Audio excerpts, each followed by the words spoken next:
omoni mwasi na mobali tokela mandenge mokote si bato esengeli ba yebango mobali akotambola na kilota mukuse torse ni masasa mba nyonso ya tolo libanda asimbi machete ke kata mbila mututa otambola mais soki kaka mwasi alati ata coupe ya pamba atiki kaka mabele libanda dans yebiso ke ba mituke beli osala ba accident a na sendo kande mwasi azotambola bon même mwasi liboma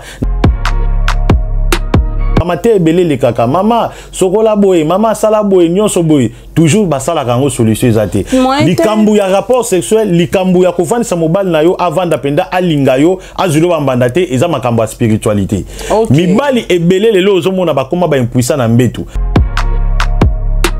toki mobali bozane na ndako mobali obali akoma na niveau keno soka bimi na mwasi kumoko kaka dès kasilisi wana esili aebisio azui raison te nde naza boye lobi kayu esengena ke kayu omoni te ke nakomi mukolo donc lelo mibali bakoma ke ona nakomi mukolo nzoto komi ya bampaka c'est ça trop de misala na ko bimana mwasi eza non il y a la différence entre la force sexuelle et la force physique mutu mususu omoni aza sportif abeta bato bakao mais na mbeto aza na bébé ozomona à partir à mobali ezali autre sens ezake mobali wana ana mwasi mususu oyo mwasi wana merkaba na ye ezoko envoûter à partir à merkaba ezali eloko ezaka na kati ya mwasi eza précisément na sexe ya nani na sexe ya mwasi sikoyo tangu eloko wana esalami mobali akomi ko penser mwasi wana donc so akepa mwasi wana polo kondo nyonso etemi lokola nzete ya paipai donc moye koya ezate donc ozoka benda donc lokola terminator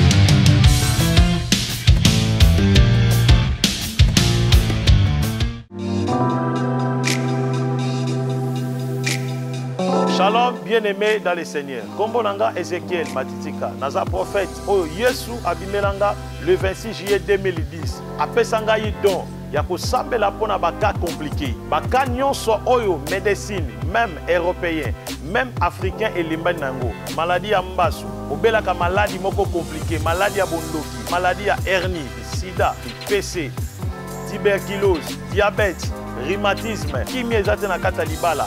Mobala zulo bambanda, soit mwasa zulo bambanda.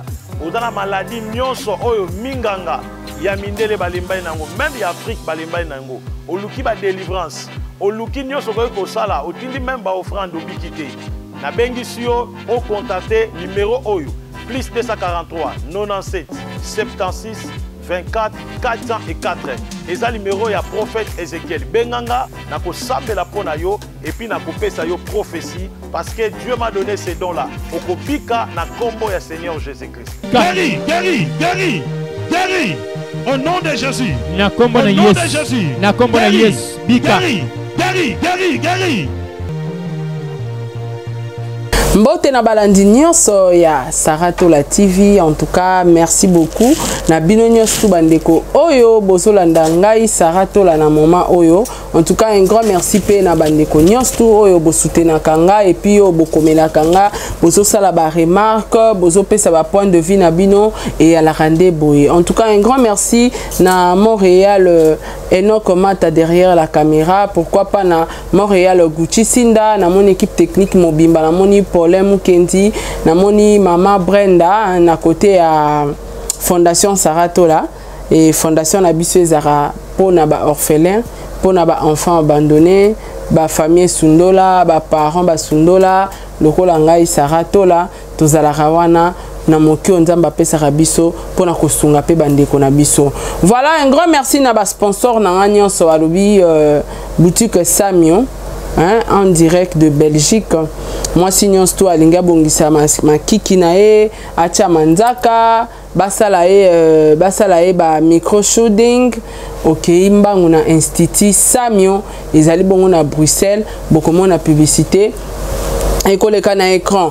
Voilà, un grand merci à nos boutiques balobi, à nos boutiques nde makambo.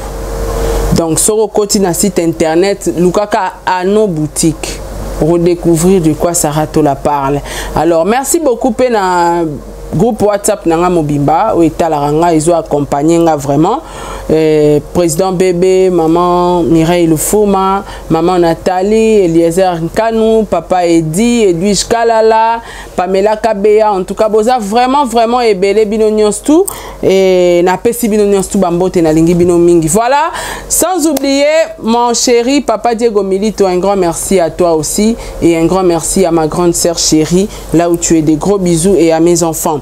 Bande konanga lelo na koyambela bino prophète Ezekiel Abishima, hein, bat bokoma ki bochaki ba commentaire rebelle, mususu baba ki maman Sarah wana prophète nanga ya depuis et lelo tozana prophète Ezekiel Bishima tokolobela likambu ya secret à mwasi.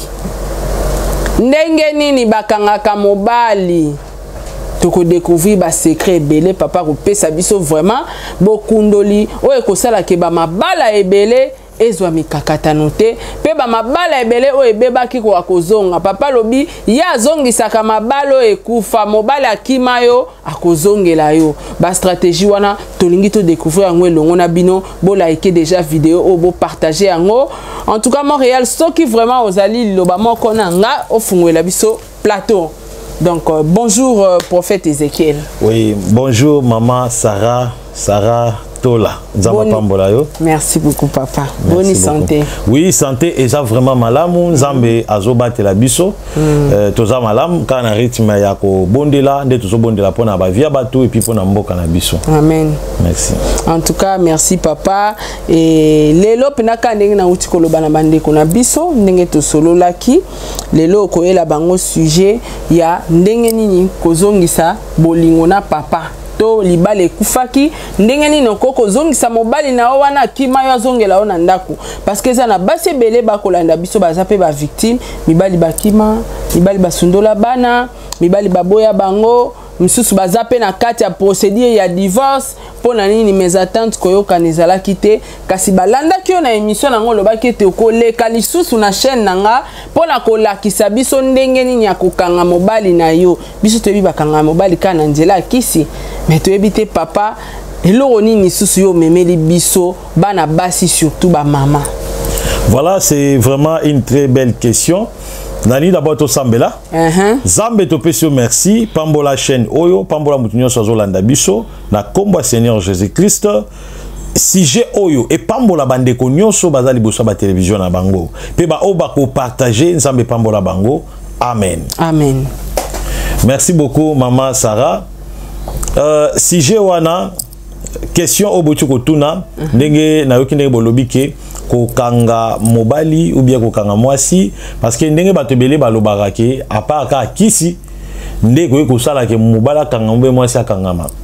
OK bato se ba eloko moko même sur le temps la Bible zoloba na Osée 4:6 mon peuple périt faute de connaissance. La connaissance eza nini? Connaissance eza mayele moko ebombama eza mystérieux.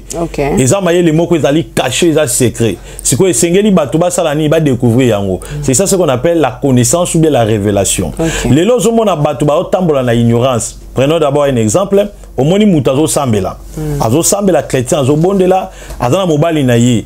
Ba vandi na tango apasi nzamba pamolo ba basimi pe mbongo mais à un moment donné moi muchop moko boye azanga ta sima aye alingeli yo mobali sikotanga alingeli yo mobali mais yo mwasi oza muto obondelaka mais ba lingeli yo mobali comment mwasi oza na makamu nyonso peso tali mbandango leki na nyonso mais comment est-ce que moi mobali akende kotika yo muto oza na nyonso akelinga mwasi okutu azanga ona koloba sima ba excusenga parce que moi j'aime dire la vérité sima mwasi azanga taille moi c'est moi donc azanga ngo donc c'est quoi donc ata mon papa maroko ko yanayi donc au monique mobali ake kolanda moi swana et puis a osala ba grande dépense pour na moi swana donc eza signe que il y a une puissance où ils se passer mais moi ça zoyeba azoyeba te oza chrétienne obondelaka mais elo ne osala ke po mwasi na yo bien plutôt mobali na yo azonga te c'est ça o ngai prophète Ézéchiel parce que pona ko baksa moi muke malgré babenga l'homme de Bishima mais babenga appelé le prophète de maman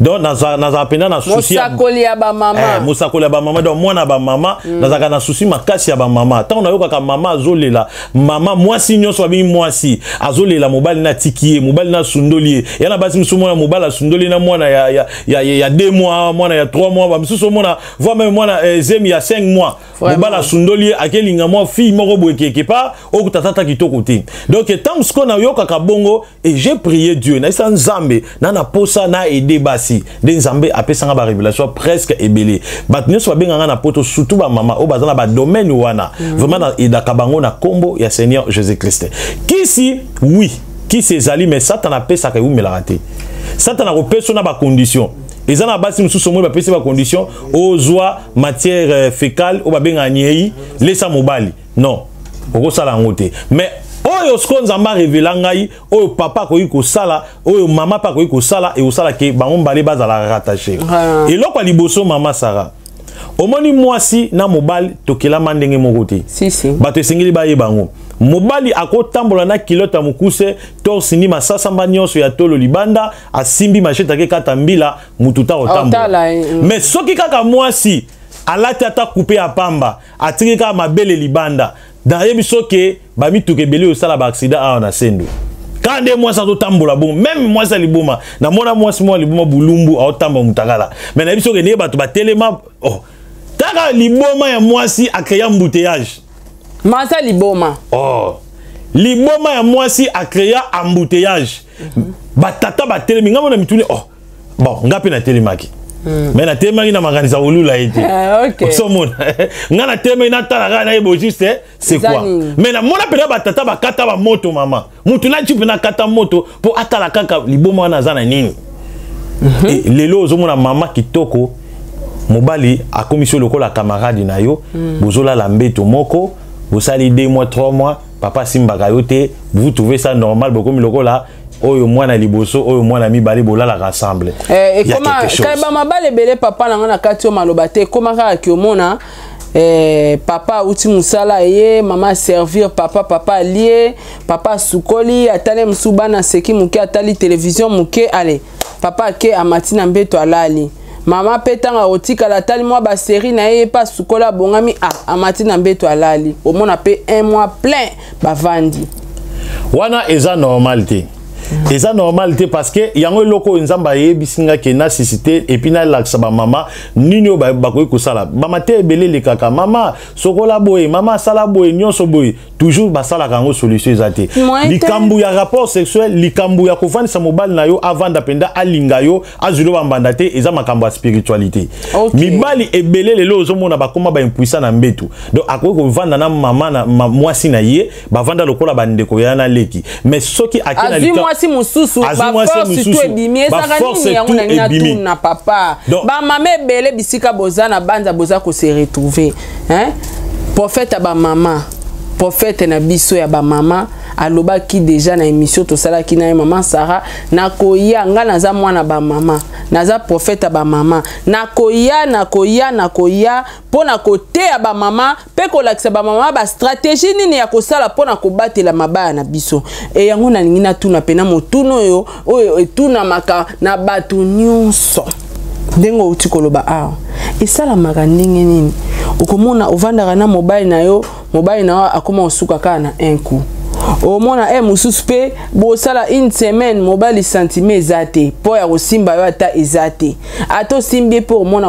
lora mobile akomi impuissant mais soki abimi ka libanda zui makangu moko azobeta ba 4 5 kasi force wana ba terminator ezaka nini poto mesani mingi to ndenge te le problème eza boye na ke na sens ya spiritualité OK eza na compartiment moko eza na kata mwasi babenga yango mère kaba Merkaba. Merkaba. Donc eza spiritualité. Merkaba eza ni Merkaba ezali courant moko eza na nzoto mwasi. Yango monaka mwasi nde na biso ke mutaliboma mwana mwasi me ba papa ba telema.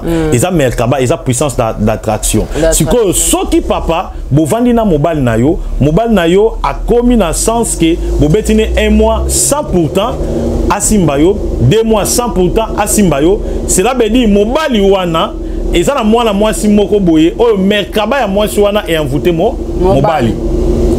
Et puis soki mobali bozane na ndako mobali yo bali akoma na niveau kino soka bimi na mwasi kumoko kaka et dès qu'asilisi wana esili aebisio azui raison te nde naza boye lobi kayu esengena ke kayu omoni te ke nakomi mukolo donc lelo mibali bakoma ke ona nakomi mukolo nzoto komi ya bampaka. C'est ça. Trop de misala na ko bimana mwasi eza non. Il y a la différence entre la force sexuelle et la force physique. Mutumsu somoni aza sportif, abeta abatu bakao mena mbeto aza na e bébé. Bébé. Ozomon. Ce que l'on est ça là, tant maman a commis déjà qu'on remarqué babilo koana, et ça signe à liboso que soit Merkaba ya maman est diminué. Pour Merkaba ya maman peut diminuaka. Ah bon? À partir de mari de nuit. O babenga ba mibali ya butu baza bakotela ba mama so ba maman ba kenda na ba masturbation et puis à partir ya mobali ezali autre sens ezake mobali wana ana mwasi mususu oyo mwasi wana Merkaba na ye ezo ko envoûter à partir ya Merkaba ezali eloko ezaka na kati ya mwasi eza précisément na sexe ya nani na sexe ya mwasi. Sikoyo tangu eloko wana salami mobali akomi ko penser mwasi wana donc so akepa mwasi wana pour le condo nyonso était mis logo la nzete ya pai. OK. Donc moi ko ya ezate force. Donc on a bena donc le logo la terminator. Shalom, bien-aimé dans le Seigneur. Kombo nanga Ezekiel Matitika, naza prophète oyo Yesu abimelanga le 26 juillet 2010. Apesanga yi don ya kosambela pona baka compliqué. Baka nyonso oyo médecine, même européen, même africain et limbani nango. Maladie ya mbasu, obelaka maladie moko compliqué, maladie ya bondoki, maladie ya hernie, sida, PC, tuberculose, diabète, rhumatisme, kimi ezate na kata libala. Mobala zulo bambanda, soit mwasa zulo bambanda. Odana maladie nyonso oyo minganga ya mindele balimbani nango, même ya Afrique balimbani nango. Oluki ba délivrance. Oluki nyonso ko sala, otindi même ba offrande obikité. Na bengi sio au contacter numéro oyo plus 243 97 76 24 404 et ça numéro ya prophète Ezekiel Benganga na ko sambela pona yo et puis na ko pesa yo prophétie parce que Dieu m'a donné ces dons là okopika na kombo ya Seigneur Jésus-Christ. Guéri, guéri, guéri, guéri au nom de Jésus. Na kombo na Jésus. Na kombo na Jésus. Bika. Guéri, guéri, guéri, guéri.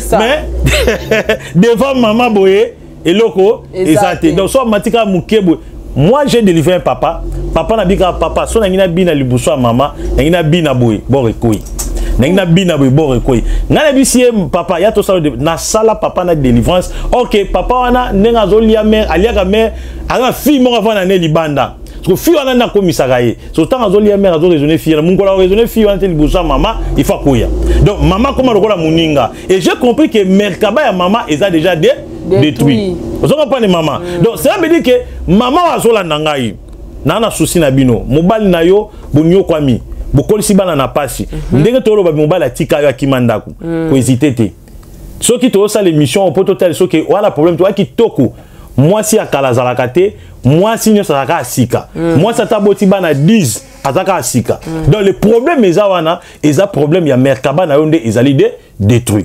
Et c'est ce Merkaba wana j'ai maintenant plein de révélations au to révéler bateau. Omoni mobali mususu omoni et dans ba papa mususu omoni azali ko satisfait azali trop satisfait mingi na savon parce que il y a même de papa au babeta savon. Un homme marié donc moi si penza la liwana atiki na ye na ba fumanga nyonso elali na mbetu mais papa kotina ni na betu munganga beta o tata deux coups na kata toilette mais fumangani nyonso elali na mbetu wana moyo simba exactement. Donc c'est ça ce qu'on appelle merkaba. Donc maman asili courant. En tout cas merci papa nenge au fongole libiso penza ba vérité honnête nga na yeba kité siko na ko tuna merkaba wana ya kaka na nzoto ya biso basi to ba papa pe excuse ba na merkaba. Bon, merkaba ezali mingi na nzoto ya bana basi parce que eza deux merkaba positif na merkaba négatif. Positif ezala mingi pona biso mibali mais parce que positif na sens spirituel ezala moins faible par rapport na basi. Pa ya basi ezala élevé na vibration. Siko basi bangone bazala wana yango moni mwasi Bible même temps Bible zobake esengeli mwasi alata na lolenge moko malamu. C'est par rapport ya merkaba wana. Donc parce que corps ya mwasi c'est un corps qui attire. Donc ezobenda. Yango na yebisaka basi nyonso. Atoza marié, atoza na alliance. Soki mibali bazolula yo te, c'est que merkaba na ekufa. So ko moni mwasi otambola na nzela même o azana alliance te. Il faut balula yo. Esengeli balula yo. Yango na yebisa ba papa so ozana mwasi na yo abala de obala ye déjà. Kangaka mutema. Po ba olinge kaka. Même azana alliance mutu nyonso olinga yeba. Azaka ayebi keno agondima ou bien agondima te mais pour vi kaka a se pesaka munoko po a féliciter quoi. Donc so ko moni mwasi atamboli na nzela mutabengi ete. Mutatsala ata boete ata na habité les lots qui ici là. Donc ce que l'on connaît ça le matin, c'est là que merkaba est détruit. Na landaka ba délivrance mususu. Pour nga na domaine de délivrance. Omoni mutu alo ba ote moi sur ala molimo sirène. To benga esprit wana po azala kaka soki azokanga na mibali bazala excité. Non, ce n'est pas un démon. Eza merkaba wana. Parce que soki yango ezate esili ena basi ebele. Yango monaka mwasi azolanda na ndaku papa mona lokola rido ndaku papa akipaka yo te c'est ça tala ba degré ba kuwa banda obetela yo tango bolingana na kanelo esaka azo memona ba 2 3 4 mais lelo ata moins 1 akoma raté kokota zo kotaka be seconde jour abwaki donc papa za suna makasi wana te donc akoma mona lokola petit sel roi mwana bango asuka ça veut dire merkaba na yo mama et baby mama ato yebi kolamba ato yebi kolata ato yebi nyonso mais soki na sexualité et loko wana ezate ça veut dire harmonie sexualité ezate libala na bino eza invité yeba que tant que papa zo satisfaire yote mais quelque part azana fille moko boye o akoma terminator o bien on détail likemba moye koya ezate mais yo siko epa ya mama moye o sepela ezate donc on azo bisa ba mama nyonso na yoki olela na bino naza tradi pâtissier te je suis prophète nzambe apesa ba révélation belé ya mona ba nsomo na combattre nga ayebate eloni na combattre OK a combattre connaissance nzamba pesanga kwa banga po batebele ba ozala sauver donc toko aider ba mama ba yeba ke non ndeni na ko sala po ete mobali nanga azonga penda na sentiment wana ozomona mwasi na yo moko ya ndaku biloko na yo moko oyo moko sombi na mbongo oyo moko zoko lati sakozo so mais ozo ba kolia biloko wana te c'est ça omona mobali mso moni akima même chambre donc merkaba mama déjà kufa donc mobali alala c'est impossible mobali alala pendant 2 mois 3 mois na salon donc mobali soka kotika na ndako ezaka sa iso ba ventir ya ba seconde aye na chambre aye na salon aye kolala OK la femme dans la chambre avec son mari baza ba adversaire nakati ya devant batu baza ba marié mais nakata chambre ce sont des adversaires mais je vous dis la vérité ce sont des adversaires célibat bunda itumba nana benga ngo ma danse mazangi la musique donc ma danse mazangi la musique vous comprenez c'est quoi au moins domaine wana soki de maman yo échoué au père de libala raison pour laquelle akelinga mwana ya kitokimos au moins mutana poto ba papa poto penda azolinga ma fille moko kitokimos ya 4 na mbudi na sekuna au moins papa azolinga et puis afuteli billet papa futi billet ote na ke moi vacances mobi aye eloko zo benda eza fille wana za kitokimos wana mais merkabe zo longwa na kitokimos ele olanda papa na Paris papa akei donc pour la maman nyoso balandinga solution na bino ezali na kombo na Yesu. Amen papa nanga. Et na linga ina tuna pe mutuna mususu. Ko ndenge ni toko yeba ke mobali na maza mvute pe arambali mususu pe azana eta musupa mvute akomi komona mwasi le kwa rido na ndako. Sko toko yeba ndenge ni ke mobali aza mvute, mobali aza mvute te. Voilà, c'est vraiment une très belle question. D'abord, les camotes sur le blessé à Merkaba pour Merkaba ezali ebeli. Je pense que oh ezaka introduction, to détail to fond la makambo belé et puis to la saba dans makambo belé. OK. Koyeba mobile na yo aza envoûté. D'abord la première des choses ezana niveau ya domaine sexuel. Na kati ya chambre. Na chambre. Soki na kati ya chambre parce que ezana mobile mo na sala délivrance maman Sarah. Mobile na yebisinga ke ngana na problème na mwasi nanga to kabona parce que so na obima na mwasi nanga wana natanga kombo ya fille moko to vivant na ye. OK. So na otanga fille ya kombo fille ya fille wana to vivant na ye bisika wana naza nazo kodonki nazo koma lokola monstre. Mais so na tangi kombo force ezoya mais so na tangi kombo na ye te donc eloko te. Et puis madame ayoka ye atune me fille o tangi kombo za nani ayebisi yo te. Aza maman mo boye to landa be mission na télévision alobila mi bakisa bokoko. Siko ngai natanga kaka po na sa nini biloko wane so ngai afin que so na lemi na sa nini na ko. Moi c'est pas ndimaka mais ekomaka répétitif et un jour alala balala ka be moi c'est pongeza raté ayoka mobali azotanga komba moi si wana mais na sens moko ya bolingo. C'est là maintenant moi ça comprendre que mobali oyo azarana fille moko bo.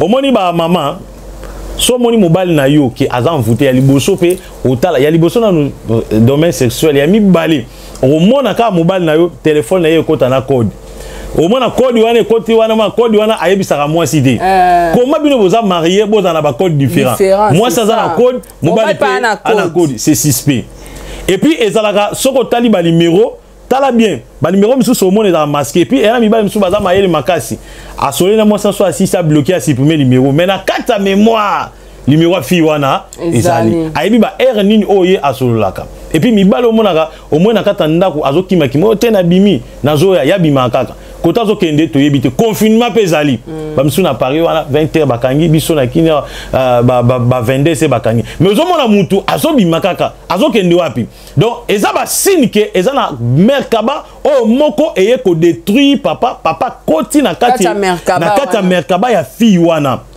otali penda mobali kitoko atiki mwasi kitoko mais alandi fille mon quelconque OK et loko ya landi place wana peut-être biso to yebi yangote aolanda Merkaba wana siko eza ba signe zo test que non papa azali envoûté ngana yebisaka basi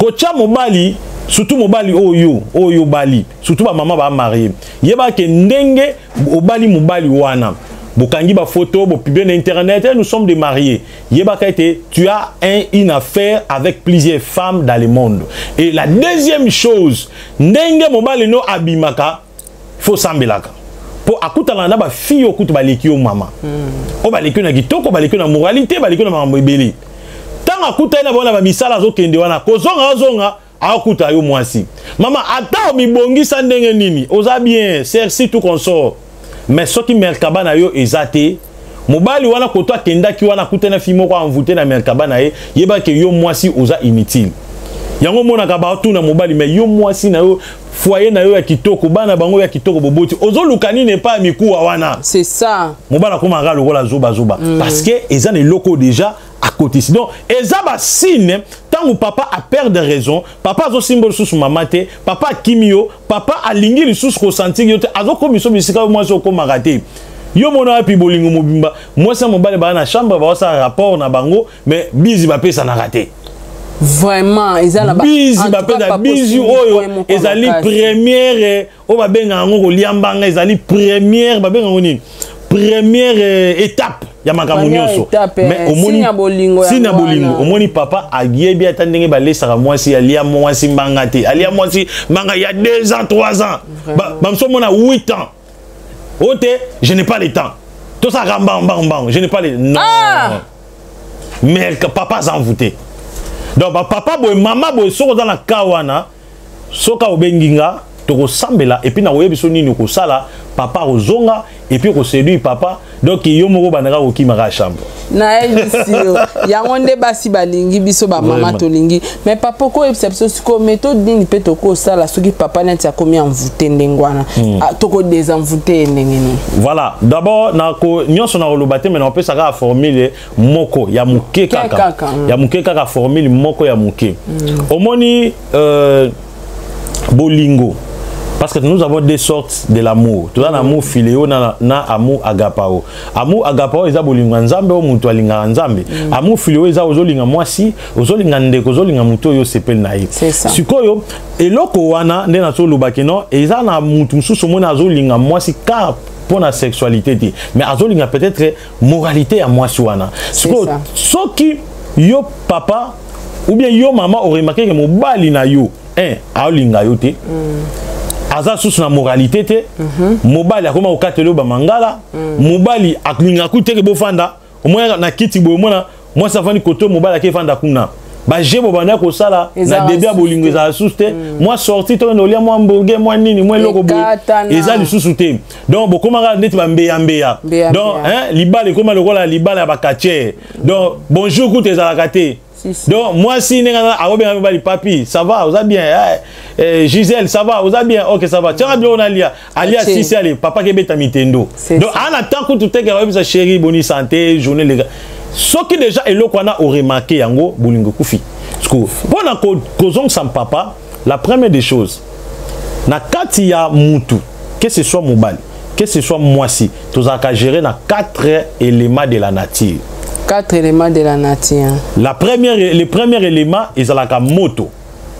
Mabele, mopepe, na mai.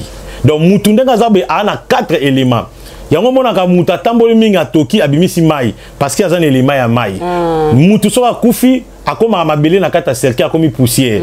La Bible dit nous sommes poussière, nous retournons dans la poussière. Tout ça mabele. Et puis la troisième des choses, tout ça na mopepe. Vous comprenez? Tout ça mon pépé bimakabiso. Tout ça na 4 éléments moto, mabele, mai et puis mon pépé. Parce que na 4 autres mutu za na moto. Yango mona mutu ba excusenga ce qui a que ça la grand besoin. La première des choses avant matière et bima, gaz et bimaka. Ba benga milinga. Jamais on peut avoir les fumées sans avoir le feu. C'est là ben na 4 ya mutu ana moto. Même si on a fièvre, moto à se manifestera. Batali température est comme élevée 40 41. C'est ça. Donc on a 4 éléments. Sikoyo mobali nyonso azalagana élément o ezoko lié. Ya mona mibali musu bazaka moto. Yo mobali nga zaka chocho likambo ko so likama tomboki. Wana élément neza moto.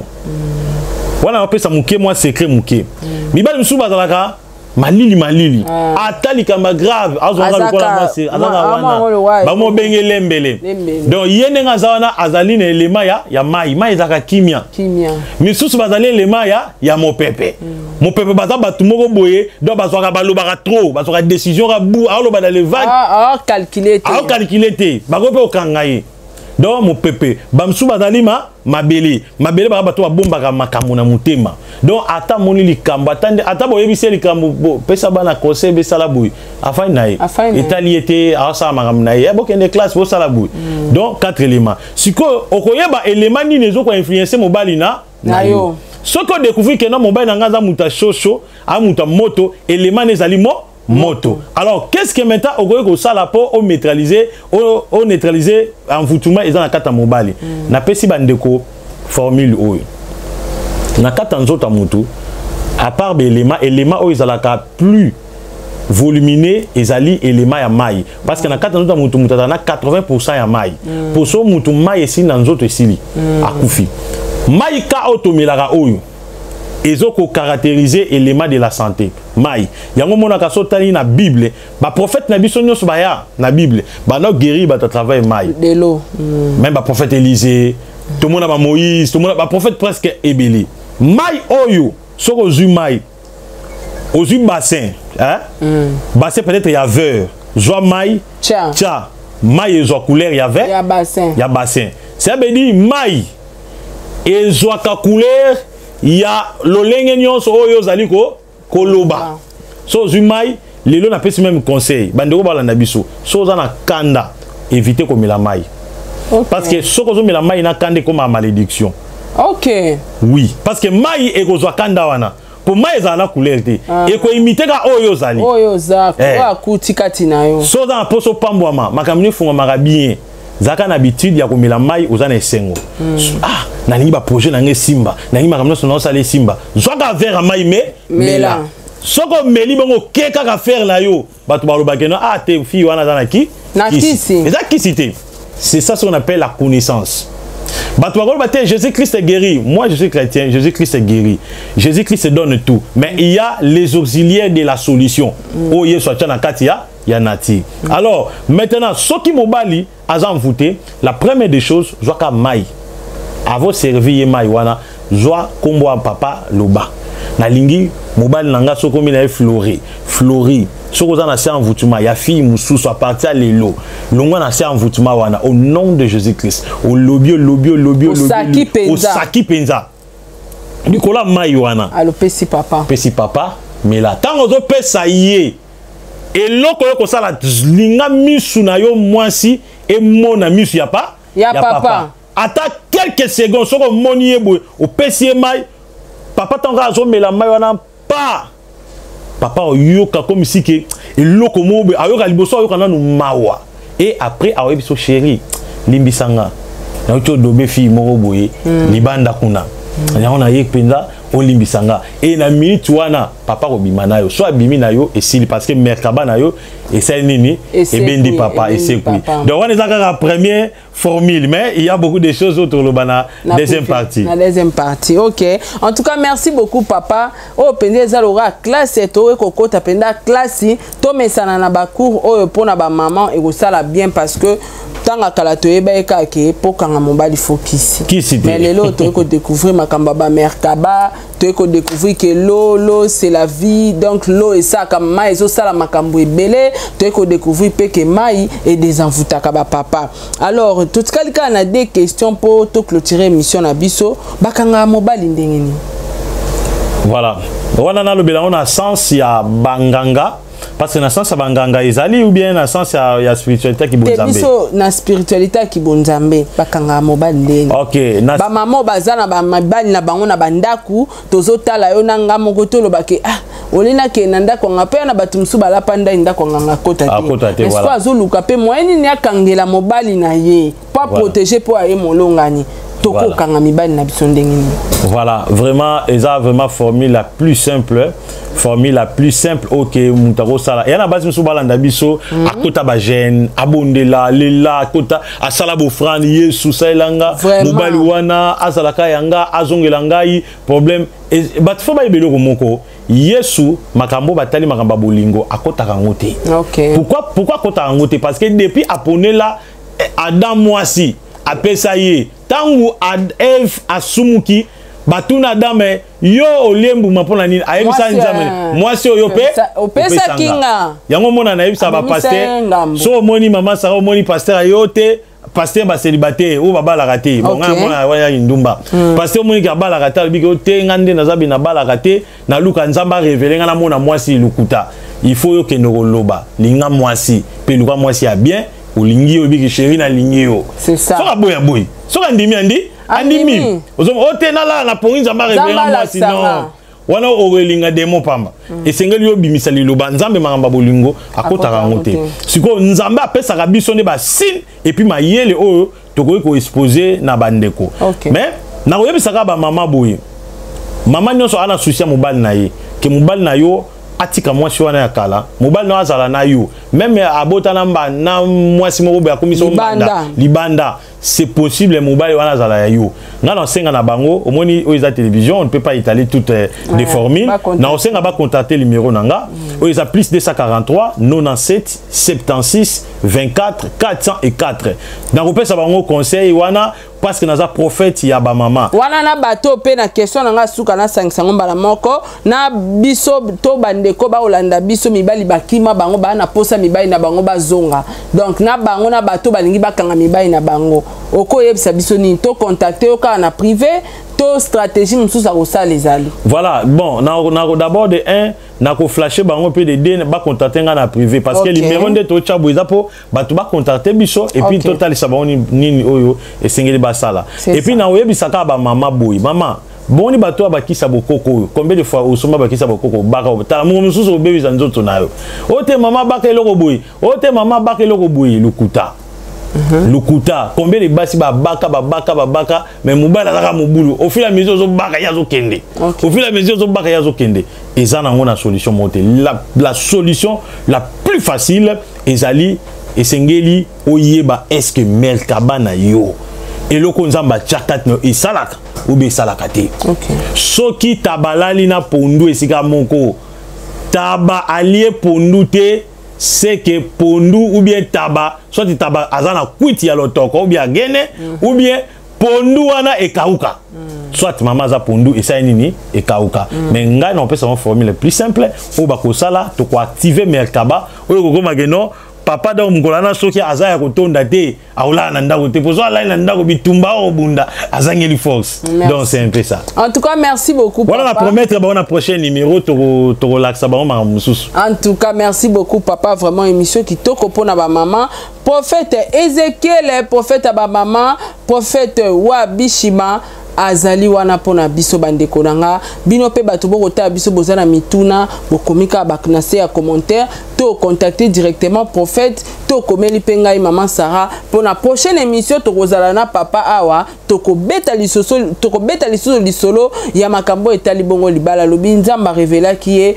pona ba maman pona ko kwesa divorce pona ko sunga mabalo ezokene na kokufa po nzamba lingaka bolingo. Alors ba bolingo ebele eza déjà ya kokufa ba papa na ba mama to vanda na banda to vande lika bolingo bana eloko na kati ezalaka te hein ezani dire kaba merkabe kufa kala toye baradisusu te. En tout cas merci beaucoup na équipe technique Mobimba Montréal Enoch Mata na ebité mosakoli soko zali na likambo susa ko baksa pour être to clôturer émission na biso. Vraiment les kambo baksaka ezaki bazala ebele pour la prochaine numéro parce que désormais banolandanga awa na Sarato la TV to apena temps ya ko enseigner bango ou bozomona moni biso ba pasteur to yebisaka église vérité nyonso te to ta saka église bongola motema ndimela Yesu mais pendant que ba papa bazo souffrir ba maman pe bazo souffrir so totambo na ba mabala mama mangambo na zo lobeze belé ils ont belé donc aux olia likaebu menabu la soso donc aux obimana maman mais aux raisonner petite ya kitoki mosi donc et ça trop mais so na bimisi yango boyi na o akata soni na sali yango pona bigisa ba couple bilier et puis to permettre te ba divorcer salamaka to permettre pété que ba polygamie et salama parce que naza capable na connaissance za pesinga ya kokomisa même mbanda na ye so maman moko azabi kaza mbanda na sisi pe na meka ba nyos papa ke kuna boy ana je ka ligolo ya fleuve eloko ezati mais soka ye pa na yo boy makambo si ma ya Yakoba oui, si ma commande vous avez quatre années. C'est ça. En tout cas, merci beaucoup, papa. Pour inviter ça dans message, programme église. Voilà. Ça au PC. Programme église, na Yambabatu. Chaque mercredi, chaque vendredi, à 15h. Et puis dimanche, à partir de 8h. Église, c'est ça, on a adresse. On a ça. Tout ça, la commune Yamunga Fula, avenue Banzamboma, numéro 4. Na Yambara Moutou, nyonso, pour sa prophétie, délivrance, conseil, na Yambayo, sans problème. En tout cas, merci beaucoup, papa. Je crois, réel, à retirer l'absolu numéro, il y a prophète Ezekiel Ouana. Prophète à maman au côté la biso na sewana. En tout cas moi je dis un grand merci na ba maman nyosto bolandi biso bo partager mission na ba camarades na bana na bandeko. En tout cas awa to côté école de formation toya ebele pour la prochaine émission. En tout cas quant à moi je vous aime beaucoup. Au revoir à la prochaine émission. Ciao.